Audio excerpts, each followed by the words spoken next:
It's time for your weekly fix of wrestling nostalgia when we look at wrestling's past eras, from the Attitude Era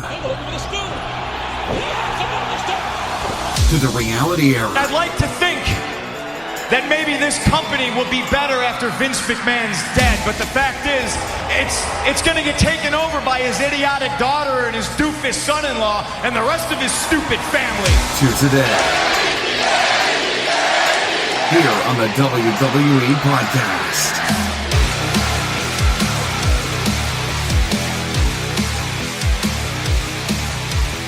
Welcome to the WWE Podcast. Today's Monday, July 8th, 2019, and I'm excited about today because it's one of my favorite memories as a wrestling fan, and that is Kane versus The Undertaker, WrestleMania 14, their very first encounter. So a lot of thoughts on that, and it's time to get nostalgic. So I will do that in just a moment, but I just want to let you guys know, I know that normally my shows are done on Sunday with the holiday weekend, and I was traveling, just a lot of different things going on. I wasn't able to do Sunday, but I just moved it to Monday. So that's what I'm doing today, and you have me now the next 3 days straight. So Tuesday, tomorrow will be the Raw review, Wednesday, SmackDown, and then Thursday, I will be back with my co-host for the week in Anthony DeMarco. So a full week of wrestling ahead of you to get you ready for Extreme Rules 6 days away. And so that should be a very interesting show on a lot of levels of where and how much influence Paul Heyman and Eric Bischoff, kind of show their fingerprints on the show. Maybe they don't. Maybe it's more reserved. Maybe it's more of the same. We will have to take a wait and see approach, and we'll be reviewing and previewing the pay-per-view as we come closer to it and giving predictions as always. On the Thursday show with my co-host, we'll be running down the entire card for Extreme Rules. So it's going to be a fun week of wrestling midsummer. It is, boy, it's hot. I mean, I don't know where you guys are living, but it's toasty up here in upstate New York. Very toasty. But I'm not complaining because before you know it, the leaves will be turning in a month and a half, 2 months, and be going the other way. So, all right. Now, as I get into this, I want you guys to take yourself in the Wayback Machine and take yourself back to when Kane first debuted. And we all remember, and I did an entire show on the Hell in a Cell pay-per-view. Well, it was actually called Bad Blood. In October of 1997, Kane debuted, ripped the door off of the cell, and it genuinely scared me. I mean, I remember I think I was 12 years old, right? And Kane ripped the door off, ends up tombstoning The Undertaker, allows Shawn Michaels to crawl out of a pool of his own blood to cover The Undertaker for the 3 count. And for weeks and weeks and weeks, Undertaker would not fight back against his brother. It was one of the best storylines ever written in WWE. And the reason for that, it just made you feel emotional.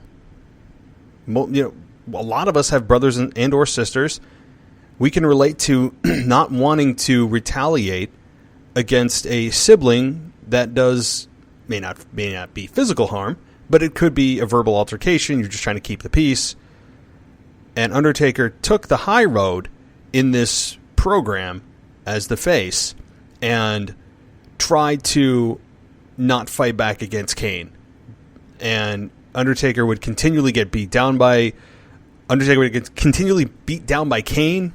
And there was a moment on Raw where Undertaker, instead of just covering up and letting Kane go to town on him, there was a moment, I remember it very vividly, where he finally he stopped Kane after Kane was about to punch him again, and Undertaker blocked it, and then the crowd went crazy thinking, oh, Undertaker's finally going to fight back.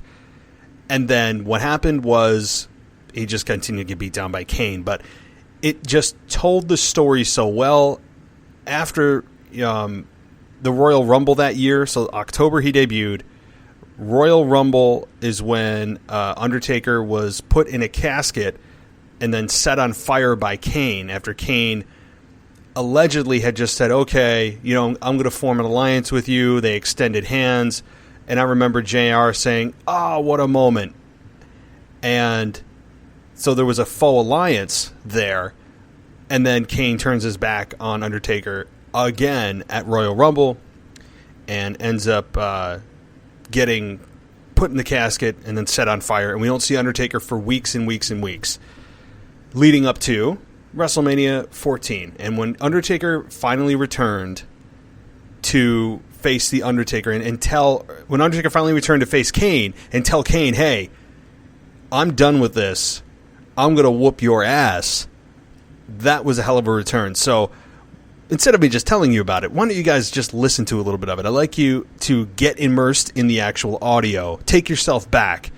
And if you haven't seen this program, again, anytime I do Wrestling Nostalgia, it's for your benefit to listen to it because it will make you a fan all over again.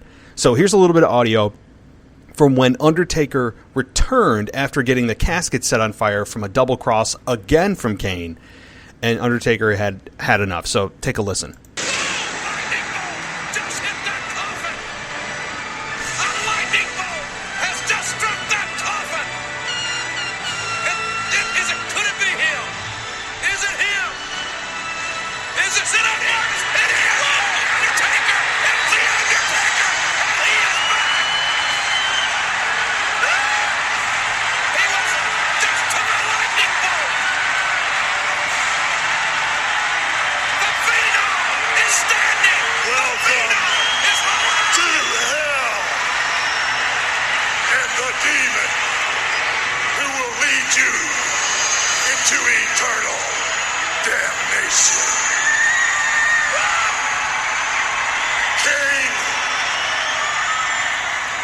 Disappointed me.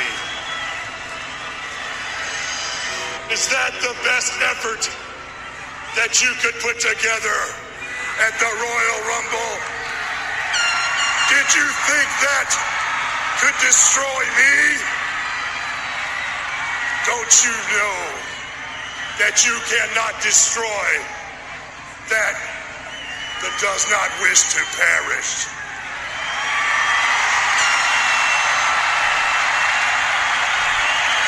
And you, Paul, the audacity to come out here week after week. Look at his face. And claim responsibility for my disappearance. The fact of the matter is, on those times where I return to the world of darkness, it's of my own accord. It's a time for spiritual healing. It's a time for the truth. And I know the truth. And this trip, what I was doing was soothing the souls of my parents, because I had to explain to them why I would have to do the one thing I promised never to do. Kane, you're not the Phenom anymore! I'm standing next to the real Phenom! Uh-oh. What's he gonna do now? What hideous power? Whoa! The Undertaker! I will walk straight through the fires of hell to face you, Kane. And when you look into the eyes of your older brother, you will understand why I am the most feared entity in the World Wrestling Federation. You will understand why I am the reaper of wayward souls. And you will understand why I am the Lord of Darkness. All right, so in that moment, you guys are a little bit long, I know, but worth hearing every word because it told such an amazing story. Paul Bearer, who is one of my favorite managers of all time, I know that he's in the Hall of Fame, but I really believe is one of the most underrated, just amazingly talented mouthpieces for Kane and for Undertaker, although Undertaker didn't really need a mouthpiece. He was a great addition to the character, and there were times where Paul Bearer would flip back and forth, but this is the first time that he had turned against The Undertaker and sided with Kane. And for week after week after week, Paul Bearer was coming out there and saying, that he's responsible for The Undertaker's disappearance. Undertaker's gone. Basically, they've killed him. Again, remember, this is the Attitude Era, so there's really no limits. But it was just week after week, you were tired of hearing Paul Bearer. You were tired of seeing Kane come out and basically gloat about the fact that he destroyed his brother. And then we all knew Undertaker was coming back. It was just a matter of when. And this happened on March 2nd, March 2nd, 1998 is when this particular Raw had aired. And then WrestleMania was just, I believe, 3 weeks later after that. And so they timed it perfectly to reach the peak of this rivalry at WrestleMania. An amazing story. There's a family tie there, believable backstory, believable characters. Undertaker standing there, walking through the fire that Kane put up on the stage. Just so much symbolism, I guess is the right word, and so much emotion in that storyline, and it was just awesome to see. And then, so that's the build to the match. And then we get to the actual match, which took place on March 29th, 1998 in Boston, and that was before, remember, this is before WWE went stadium happy with their WrestleManias, which I believe happened starting at WrestleMania 21, 22, something like that, I think, somewhere around there. And if you also recall, on a side note, this is also the WrestleMania where Stone Cold Steve Austin won his first WWF Championship against Shawn Michaels. So maybe I'll review that sometime too, but also extremely significant, probably the biggest note of the show. However, this story building into this match is one of the best built stories for some of the reasons I just gave you. Brother versus brother. Backstory of Kane blaming The Undertaker for his parents' death. Paul Bearer, who ended up flipping from The Undertaker for the very first time to Kane. And so the build, the anticipation, was damn near perfect. Now, was this a 5-star classic? No, I don't think it was. Certainly by not by today's standards of 720 splashes and who can do the most flips in the air and all that kind of stuff, which is really cool to see. But when you tell a hell of a backstory and the creative is right, the match itself almost doesn't matter as much if it ends up not being the classic that it could have been. And this is a perfect example. These two are both huge men, both of them in their prime. So this was a very slow and methodical at times match, but it was meant to be that way for the pacing to allow the audience to absorb what was going on and take in the moves instead of just what's next, show me the coolest move, show me the next cool move, what's the next cool move. It's okay, this makes sense. They start out punching each other, kicking each other. It gradually builds to power move versus power move, and then you get to the finish, right? That's the typical pacing of a match. But they did it in a way that it gave you time to understand what was going on and feel what the wrestlers were feeling at the time. And with the commentary from Jim Ross, that never hurts. Jim Ross can make you, as the old saying goes, and one of his sayings, actually, I'm stealing, it would bring a tear to a glass eye sometimes. Sometimes he can make you feel. And Jim Ross just knows how to make and sell almost anything. So having him on commentary certainly helped. And, Jerry the King Lawler, too. I'm not going to discredit him. But Jim Ross is really the one steering the ship here. And so let me give you guys a little bit of audio from the finish of the match, and then I'll fill in the holes. I'm not going to let you guys sit for a 15-minute audio clip, but I want to give you the finish of the match and then fill in the blanks of what you didn't hear. But look at Kane set right up. I'm telling you, it's amazing. Look at The Undertaker. He's in shock. No, this would be the third Tombstone. Yes, he got it. And will this be enough? My God, what will it take if it's not? Yes, The Undertaker has won this match. So Undertaker comes out victorious. I don't think any surprise there. I mean, if you have watched anything in the Attitude Era, that's not a surprise. I don't think I'm spoiling anything, 21 years later. But that match, when you look at how it was laid out, was so well laid out because Kane was a complete monster. The best part of his career was the beginning of his career. And having Kane be built as this complete crazy monster that is, he just takes finishers and kicks out. He takes chair shots and they don't affect him. He has beaten 8 man on, it was like I don't know. He's done some crazy handicap matches and Kane has squashed them all. I remember him involved with the Headbangers, just so many different men that were demolished by Kane when he first debuted.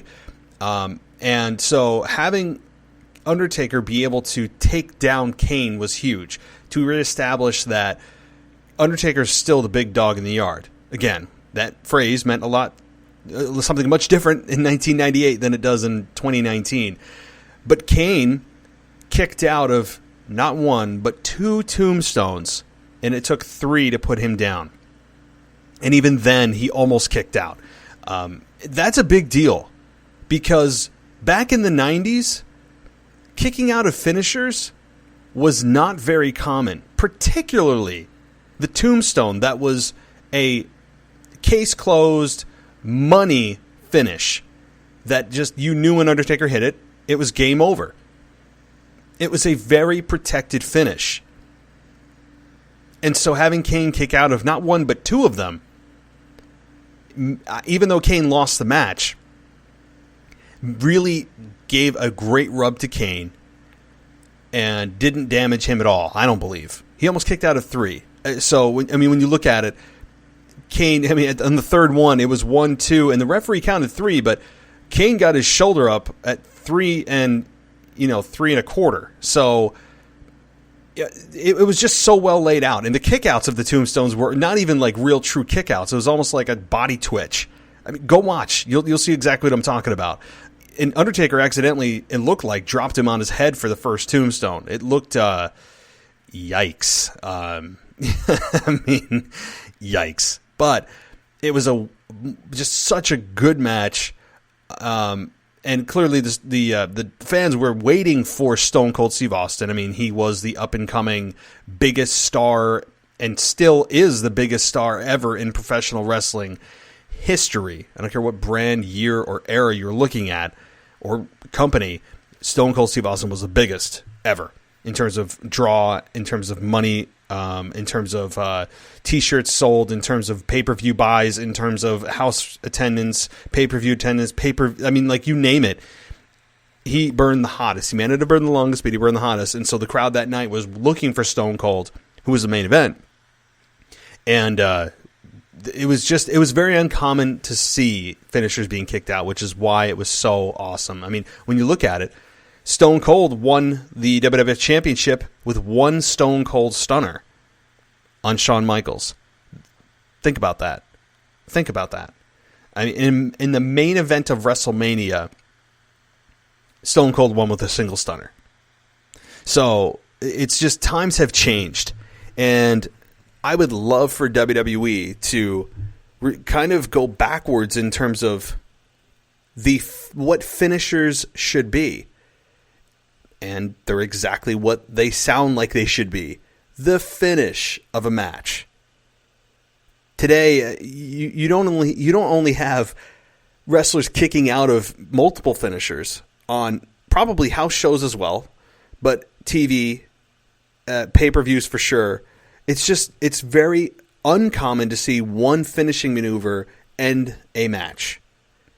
And what it does is it does a disservice to the maneuver itself. It adds predictability rather than unpredictability, and it waters down the word finisher.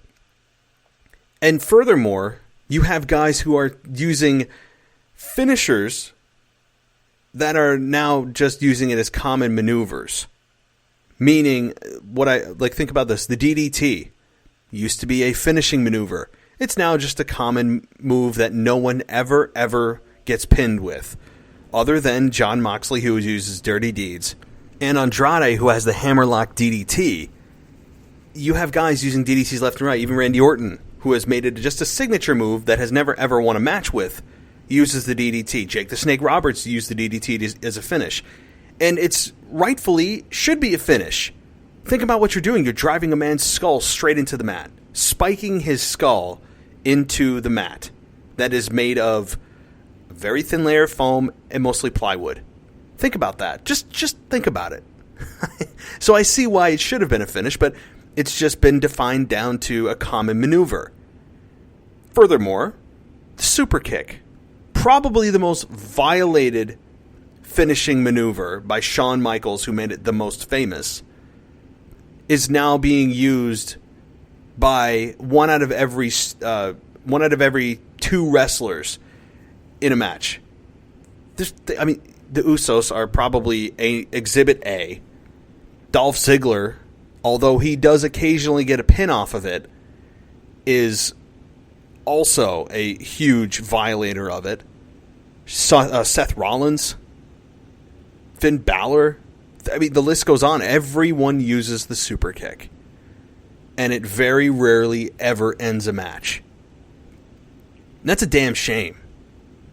Because it's not as if they are even presenting it in a way that's different from Sweet Chin Music, other than stomping in the corner, tuning up the band.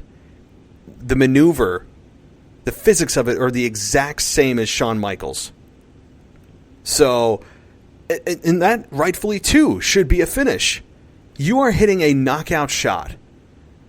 Underneath the chin is a known place on the human body that can cause unconsciousness if hit in the right location. Under the chin. So when you have multiple stars using it and it's just used as it's kind of a transition move, or, oh, what a kick. But you know it's never going to end the match. Even though some of them are planted very nicely, they're very well done. You look at it and go, oh, he's knocked out, he's done. And it's just transition into, okay, I'm going to beat up on you, but, oh, I hit my kick, now I'm going to beat up on you. That's what it feels like now. And I would like for stars, wrestlers, to go back to using moves that make sense as finishing maneuvers and leave known finishers in the past as finishers and not as common maneuvers. So super kick is probably, again, the most violated. Even the choke slam now is being used by Baron Corbin. And has he ever gotten a pin off of it? Nope. So I guess my point is, if finishers are finishers, let them be exactly that. Let them be finishing maneuvers. I don't want to see a finishing maneuver done to a star and go, yeah, that's okay. Well, he hit the finish, but he's going to kick out. I don't want to feel like that. I don't want to feel like the finish. Why don't they just call it the semi-finish? Because that's ultimately what it is. Or the maybe finishing maneuver. It's not a finish if you have stars kicking out left and right. I understand signature moves are different. Like Shawn Michaels' elbow off the top, very rarely, if maybe ever, ended up winning a match. But the Sweet Chin Music did.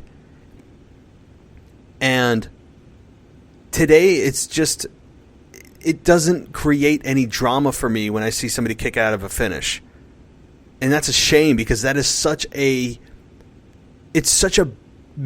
huge way, major way, to be able to get people's reactions and get people going, oh my God, I can't believe he kicked out. And I don't feel that way. And I want to. I want to feel that way. And I just don't. But I'm sure that's not going to go away.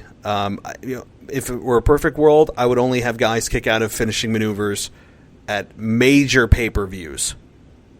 And it wouldn't be, 6 or 7. I mean, look at how many times, and by all means, it was an amazing match, but John Cena's AA on AJ Styles, how many times at SummerSlam, I believe it was 2-3 years ago, when they had, it was just a great match with those two. Amazing. I hope they have a program again, and I think there's a possibility, considering that AJ just turned heel now. But think about how many times people kicked out of the AA. It almost became a running joke.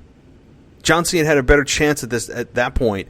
It really, even now, of hitting a clothesline and getting a pin versus hitting his AA, formerly the FU. Then getting, but my point with the AJ Styles match was that how many finishing maneuvers did John Cena hit before AJ Styles eventually won?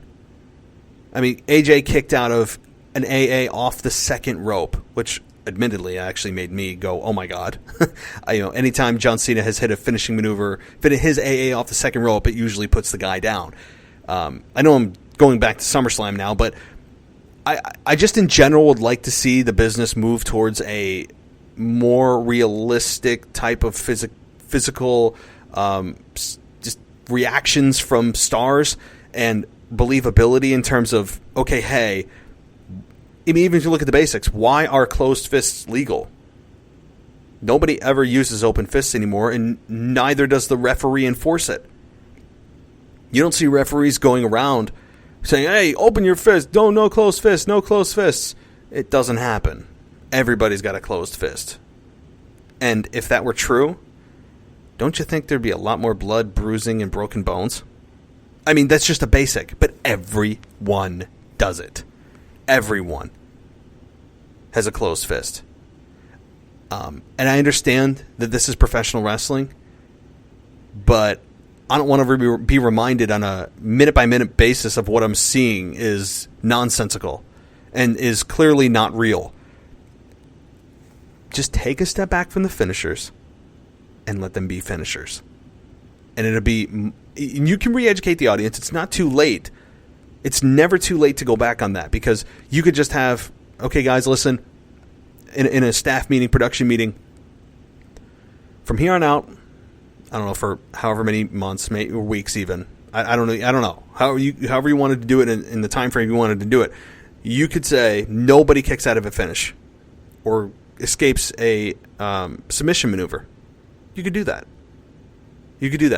And re-educate the audience. I would do it for a long period of time so that fans get acclimated to, oh, wow, okay, finishers are putting people down, and they're putting them down quickly and decisively, and nobody's kicking out. Great. Now when it happens, guess what you think? Guess what the fans do? Go, oh my God. But it's going to take time. It's going to take repetition. And it's going to take stars and creative to commit to that. That, hey, okay, we're not doing that. We're not going to rely on kickouts of finishers as drama every single time. So just a little bit of a mini side note on that. But overall, guys, I know I'm trying to focus back to Undertaker and Kane. And they went on to have many more matches. I was even there at the WrestleMania 20 in Madison Square Garden when Undertaker returned as the Dead Man after being the American Badass for years and years. And he returned to face Kane, and people were going crazy because he finally grew his hair back out, and they were clamoring for the Dead Man. I was too. And it ended up being Undertaker victorious once again. And that was fine with me. I didn't think it was as special as their first one, but Paul Bearer was there, which made it really cool. And just anytime these two are in the ring together, there's a chemistry there. Even as the Brothers of Destruction, after they had their alliance, and they were just dominant as the Brothers of Destruction. They were even perfect opponents for the two-man power trip when Stone Cold turned heel and aligned himself with Triple H. Kane and The Undertaker were there to foil the plans of those two evil SOBs. And so they were successful together. They were successful apart. When they did the tribute to Paul Bearer, that was pretty emotional. When I believe it was in 2013 when Paul Bearer passed away, and Kane was, I don't know, he was in a match, and Undertaker came out and helped him to his feet, and then they stood on the top of the stage and were just put their hands up in the air as kind of an old tribute to Paul Bearer and the career that he had. And there's just so much. I mean, I probably could do an entire show just on Paul Bearer, who was such a brilliant promo guy. He was easily dislikable and was a perfect fit in addition to Undertaker and Kane and their whole storyline. And so I was a big fan of Paul Bearer. But again, this was about the match at WrestleMania 14. And what did you guys think?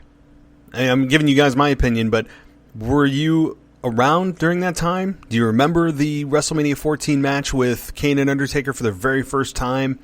Let me know your thoughts at the WWE Podcast on Twitter and also on WWEpodcast.com, which, just so you guys know, you can put comments in the every post that I put up. And so check that out. You're more than welcome to do that. I, of course, moderate the comments because anybody could put anything up. So, but by all means, like I'm encouraging discussion on the comments board of every post that I put up. So feel free to comment as you will. All right. So as we move on down the line here, I have a couple of news items and I want to discuss. And that is Randy Orton, who has been off TV since early June. He's been out due to a neck injury, and he's out just basically mending that injury. So I'm assuming that it's probably not anything too serious, but anytime you're dealing with the neck, it's serious by default. But I expect Randy Orton back probably in the very near future. Again, I picked him as the Aleister Black opponent at the Extreme Rules pay-per-view, which is when we will find out. There are rumors and there's news links all over of who Aleister Black's opponent could be. I really don't want to click on it because I want to be surprised. You know, it's easy to click on a spoiler. I don't want to do that. But my thoughts are that it's Randy Orton who is coming to pick a fight with Aleister Black, who I believe is being cast as a heel, as he should be. So that is one of the news items coming out this week. And Raw is actually going to be going on the air in just a few minutes as I record this. So hopefully you guys are watching the show and you are maybe keeping me in the background. Another item that was coming through the line tonight is Rey Mysterio is appearing on Monday night. The WWE is advertising Rey Mysterio as a return. And what does he do? You know, what do you do with Samoa Joe, who is in a program with Kofi Kingston, but Rey Mysterio is returning and inexplicably gave away his United States Championship, just handed it to Samoa Joe? Just because I honestly don't even know how to explain that. Were you directed by management? I could see a heel manager or a heel general manager forcing the babyface to give the championship to the heel, thereby the heel never earning anything, making you dislike them even more. But it looked like it was presented as Rey Mysterio just on a whim or on of his own accord giving Samoa Joe that United States Championship. Just what? After Samoa Joe has berated and gone after his family and his kid. I mean, I don't know. I'm just, before I get myself in a tizzy and go on a rant, I'm just going to stop there. But Rey Mysterio is coming back. He is advertised to return. I don't know who he will be returning against. Again, you'd think Samoa Joe, but with Samoa Joe in a major program, I don't think that's going to be the case. So it's always good to see Mysterio back in the ring. It looks like, again, he hasn't lost a step since he came back, which is absolutely mind-blowing. So credit to him. Another item that they're advertising for Monday Night Raw is that Shane McMahon and Drew McIntyre will be in action against Roman Reigns and a partner of Shane's choosing. So you can imagine who that partner is probably going to be. Could it be Elias? I mean, it's probably somebody that Roman doesn't get along with very well. I'm going to guess that it's not Seth Rollins, right? So that is something that is on the table for Monday Night Raw, and will likely either close the show or will be in a semi-main event spot on Monday Night Raw as we build the heat for Roman against Drew and Shane McMahon against The Undertaker. I know that they're in a tag team, but that seems to be the pairing off of the individuals. So does Undertaker make an unannounced, unadvertised appearance? Maybe. I like that. I like when they do that. I don't always need an advertised, a full advertisement and rundown of who's going to be on the show. I like to be surprised. So do we get the gong? I'm thinking since Shane is choosing Roman's opponent, it's not going to fare well for Roman. And Roman could get beat up again, maybe in a very precarious position, which will allow the gong to go off. Maybe Undertaker doesn't actually appear, but the gong goes off. More mind games. Maybe he has lightning strike the posts of the ring. I don't know. Maybe some hocus pocus happens. But I think Undertaker's appearance could be very well warranted here, given that the match is this Sunday. I would expect Undertaker would be there in some form or fashion to build this match, and that'll be cool. It's always good to see Undertaker, regardless of what your opinion of him may be. And I think the majority of the opinion out there is Undertaker, please retire. And I'm on that boat. I want to see him go out on his own terms, not just kind of hang on for the sake of hanging on to get to that round 30 number of hanging in WWE. But I believe he will get to the 30 number. But I am taking The Undertaker's presences and appearances at a premium, and I'm enjoying them, even though I know that he's not the man that he was. I've accepted that. But I am also appreciative of him being able to be there and WWE bringing him on screen as part of a storyline. And I'm just taking in and soaking in the moments that Undertaker's there, because it's not going to be lasting much longer. So that's my thought on The Undertaker and the pile-on that people seem to be doing of just how terrible he is nowadays. We need to appreciate the legend that is The Undertaker in whatever form that he's in right now, because these are very fleeting days. These are fleeting days of The Undertaker being in a wrestling ring. Additionally, on Monday Night Raw, we get to look forward to the awkwardness of Becky and Seth. Now, I'm sure that some of you may disagree with me. That's fine. I think these two need to get the hell away from each other on camera. I alluded to this with my co-host last week, and we said in tandem that these two need to get the hell away from each other ASAP.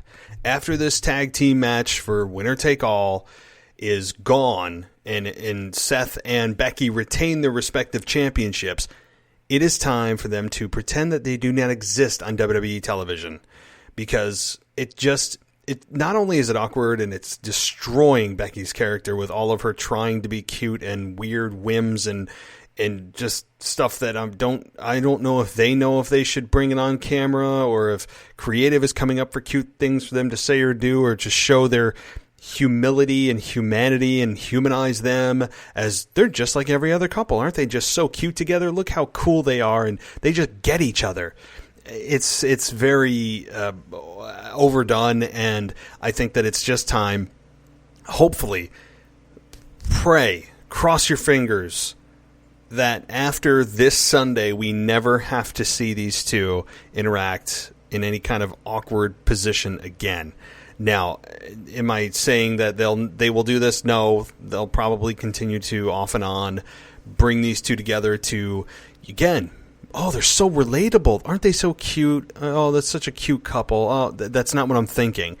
And furthermore, I don't want to think that for these two. I don't want to think, oh, what a cute couple. They're so cute together. They have such great chemistry. Aren't they just great together? Nope. No, I'm not watching The Young and the Restless.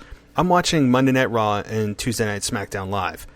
That's the shows that I'm watching. And when I watch wrestling, I want to see wrestling.